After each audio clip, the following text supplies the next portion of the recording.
심우정. 세상에 검찰총장이 뭐 외교안보 담당자도 아닌데 보안폰을 쓰는 경우가 어디 있습니까? 근데 오늘 한겨레 보도로 딱 걸렸습니다.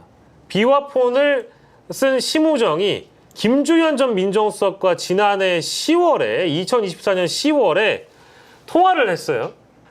통화를 했는데 그러고 나서 이윽고 김건희 주가 조작 사건은 무혐의를 받습니다.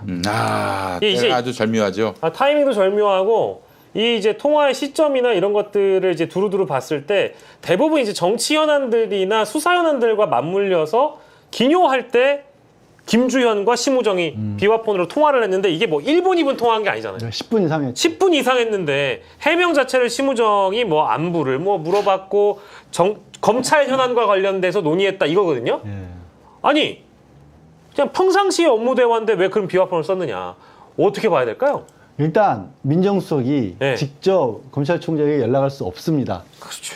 그렇기 때문에 비화폰을 썼다고 보는 게 맞습니다. 그렇지. 그리고 나는 정말 해명도 좀 성의껏 봐야죠. 그러니까요. 아니 심우정이 처음에 첫 번째 건 심우정이 권고로 나오니까 네. 심우정 검찰총장 측의 해명이 내가 보니까 비화폰에 지금 부재중 전화가 와 있어서 부재중은 아마 민정에서 네, 걸었다면 먼저 걸었다는 거죠. 네네. 그래서 전화를 걸었더니 예. 걸어서 안부를 묻고 네. 그러고 나서 이제 현안과 관련된 논의를 했다. 검찰 정책 및 행정이라고 얘기했습니다. 정책과 행정이라고 얘기했는데 일단 정책과 행정을 민정수석이라고 얘기하면 안 되고요. 예. 설령 얘기를 하더라도 예. 공식적으로 해야 되는 거죠. 이걸 비화폰이란 건 글적으로 보안을 강조하는 거고. 그렇죠. 그래서 외교 안보와 관련된 그 부서들이 지급을 받는 건데 네. 민정수석과 검찰총장이 비화폰으로 얘기했다는 건 하지 않아야 할 행동, 있어서는 안 될 내용들을 주고받았다는 얘기밖에 안 되는 거고요. 그렇죠. 그리고 이게 윤석열이 처음에 이제 민정수석실하고 박성재 법무부 장관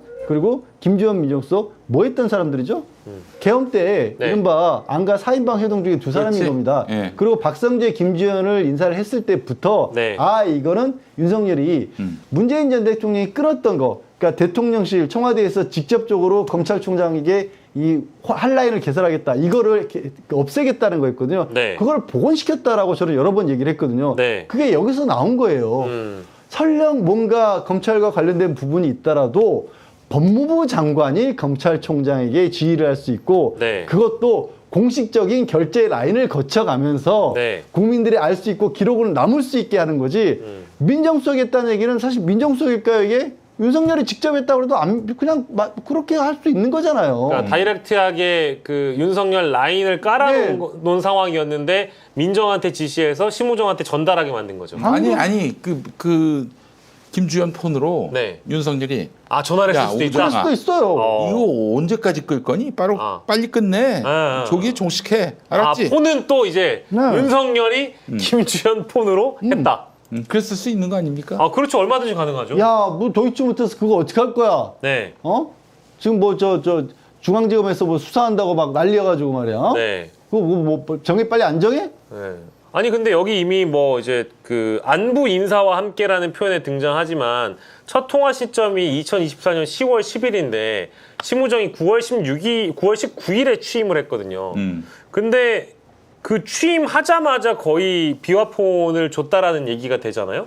그러면은 심우정에게 시크릿하게 비밀리에 지시할 현안들이 이미 있었다라는 얘기가 되는 거여서 그게 이제 결국 김건희에 관련된 사법 그 이슈라든지 명태균, 윤석열, 공천 개입 논란이나 이런 것들과 관련된 이야기였다라고 추정할 수밖에 없는 거네요. 그죠? 그리고 이제 인사건과 관련해서 지금 진한 검찰총장이 이게 법무부 장관이 다 배제해버리고 인사를 하는 바람에 네. 이미 지금 대통령실과 삐걱었던 상황이었고 네. 그래서 심우정이 인천지검 있다가 갑작스럽게 검찰총장으로 발탁이 된 것도 네. 결국에 그립을 세게 잡고자 한 거 아니냐라는 얘기가 그때 당시부터 이미 있었던 거거든요. 그 심우정 검찰총장이 인천지검장이 있을 때 네. 인천세관 마약 수사 무마 핵심 그것도 공식입니다. 그것도 맞죠. 예. 그래서 그 통화를 할 때 만약 윤석열이가 통화를 했다면 네. 우정아, 내가 우정이 얼마나 돈독하니? 너 인천 세관에서 그렇게 네. 형수 도와주고 네. 네가 그 자리 간 거 아니야. 네. 우리 서로 의리를 지키자고. 네. 알았지? 네. 그 한동훈이 이따위 인간하고는 네. 친하게 지내면 안 돼. 알았지? 네. 네. 내가 누구를 좋아하고 싫어하는지 알지? 네. 이러지 않았을까? 예. 예. 근데 이제 이런 방식이면은 인천 지검장일 때부터 비화폰을 쓸 수도 있는 거 아니냐. 이제 그런 시나리오? 그때는 뭐 비하폰까지는 필요가 없을 수도 있죠. 나는 정말 이해가 안 가는 게 네. 정말 이자들이요.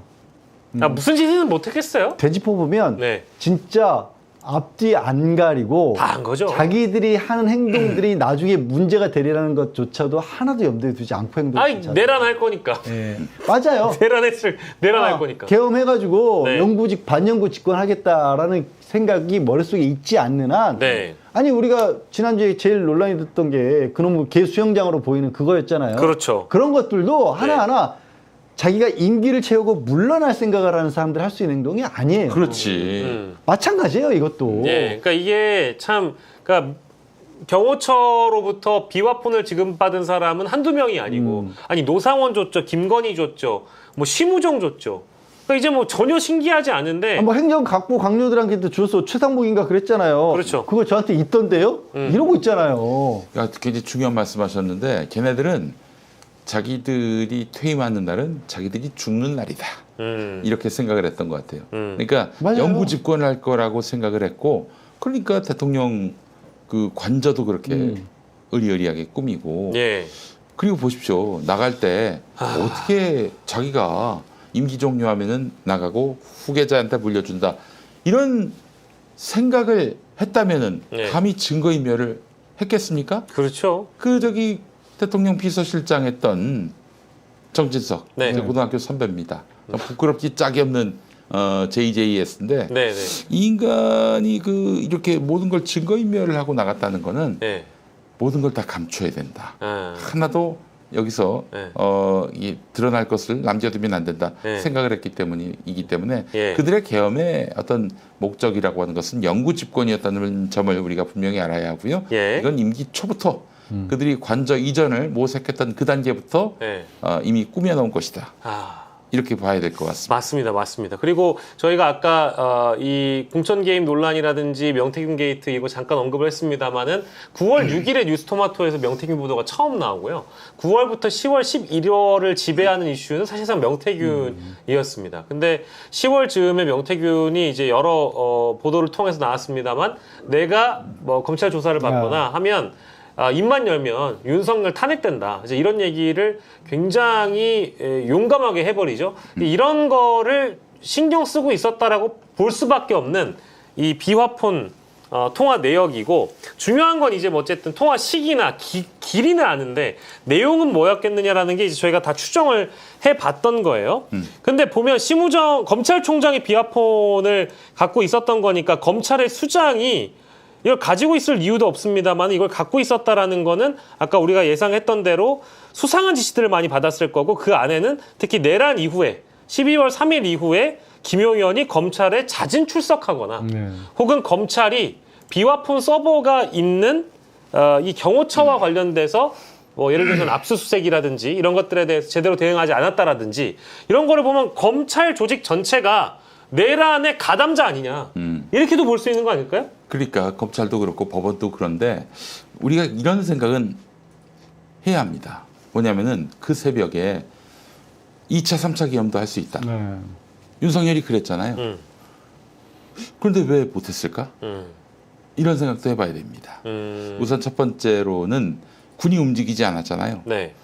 서강대교 북단에 있던 그 부대가 네. 대통령실로 향해 가서 내란을 수습하려고 한마디로 윤석열을 잡으려고 올 수도 있다. 김용현이가 이렇게 판단했다는 썰이 있고요. 또한 이재명 대표가 당시 민주당 대표가 위성락 의원을 통해서 미국에다 연락해서 미국으로 하여금 한국에서 이렇게 내란이 허용되지 않도록 해달라 요청을 했고 그것이 받아들여져서 수시간 내로 이렇게 미국에서 윤석열을 그 계엄을 규탄하는 메시지가 나오게 한 것. 이것이 윤석열의 발을 묶었다. 이런 얘기가 또 있었어요. 그거 생각을 해봐야 돼요. 어떻게 그렇게 한 차례 계엄을 선포했다가 자기로서는 정말 네. 요단강을 건너간 일이고 네. 자기 생을 건 일인데 네. 그렇게 허망하게 네. 국회에서 계엄 해제를 했다고 멈출 수 있는가? 한 두 번, 세 번 할 수도 있다. 이랬던 게 윤석열의 본인의 입장이 그랬죠. 그래도 어떻게 그 새벽에 그렇게 무사하게 넘어갈 수 있었을까? 네. 생각해봐야 합니다. 지금 아까 이제 물어본 그 검찰과 관련된 부분은 제가 계엄 초기부터 계속해서 얘기를 했던 건데 네. 윤석열이 계엄을 해야겠다라는 얘기를 사실상 공공연하게 했다시피 한 게 2023년 겨울부터라고 하잖아요. 네. 그리고 그래서 뭐 김용현이 불러서 연인영이라든가 이진우라든가 방첩사라든가 이런 쪽에 그 방첩사라는 거죠. 불러가지고 뭐 얘기를 할 때 비상조치가 필요하다는 식의 얘기를 했을 때 네네. 그때 지금 좀 김용현은 그런 쪽에 좀 뒷받침을 했었고 그리고 갑자기 이제 뭐였죠? 원래 있었던 예. 붕짜자했던 신원식 장관은 또 반대를 했다라는 네. 그런 얘기가 나왔잖아요. 안보실장. 예, 안보실장 했다가 뭐 그러니까 그러면 그게 1년도 전부터 그런 얘기들이 쭉 나왔다라고 한다라면 예. 자, 윤석열은 군도 안 갔다 왔고 군은 김용현을 통해서 장악을 하지만 자기가 계엄을 한 이유는 결국에는 이게 또 비상대권이라는 걸 통해서 이 국가를 장악을 해야 되는데 자기가 잘 알고 있고 잘 장악하고 있는 것은 검찰이잖아요. 그렇죠. 그러니까 김용현을 통해서 노상훈을 통해서 이 군을 통해서 이 계엄에 직접 행동하는 사람들을 맡긴다라면 네. 그걸 뒷받침할 수 있는 일을 자기가 가장 잘 알고 있고 자기는 믿을 수 있다고 생각하는 검찰은 아무 말도 안 했을까? 이게 오히려 아무것도 검찰과 연결된 게 아무것도 없다고 생각하는 게 오히려 부자연스러울 수 있잖아요. 맞습니다. 그래서 사실은 내란이 수습되자마자 계엄이 수습되자마자 검찰이 제일 먼저 나섰어요. 네. 그래서 김용현의 신병을 확보했고 네. 결국 이 자들이 했던 거는 뭐냐면 이 자들이 아니라 이 자식들이 했던 것은 네. 한마디로 말해서 네. 증거인멸이었다. 예, 이런 생각이 들고요. 이제 검찰을 수사하지 않으면 안 돼요. 네. 아니 검찰은 뭐 이제 로드맵이 나오겠습니다만은 내년쯤 되면 이제 검찰이라는 조직 자체가 이제 문을 닫게 될 기로에 서 있는 거니까 뭐 그렇게 될 것 같고요. 검찰총장이 비화폰을 갖고 있었다는 이 사실 자체만으로도 저는 뭐 검찰총장과 그리고 그 통화를 했다라는 김주현 민정수석은 김건희 특검의 수사 대상이자 또 내란 특검의 수사 대상이 돼야 되지 않겠나 이 생각을 함께 해봅니다. 양심이 있다면은 심우정은 사실 정권 바뀌자마자 사표를 내야 마땅한데 아직도 개기는 거 보니까 뒤처리 담당? 지금 뒤처리, 네. 뒤처리 잔반 담당. 처리, 막아야 될 게 분명히 있어 보이는 네. 거예요. 이 새끼는 네. 날려야 됩니다, 빨리. 근데 이런 것도 그러니까 저희가 처음에 다뤘던 김용현 건도 이거 사실 심우정 작품일 수 있어요. 그럴 수도 네. 있어요. 진짜. 네. 아니 세상에 내란 수계를 풀어주고 거기서 즉시항고를 하지 않는 그거 심우정 작품이죠. 그 작품을 누가 예. 꿈이나 꿨겠어요. 예, 그리고 지금 김용현도 심우정 작품이라고 봐야 될 것 같고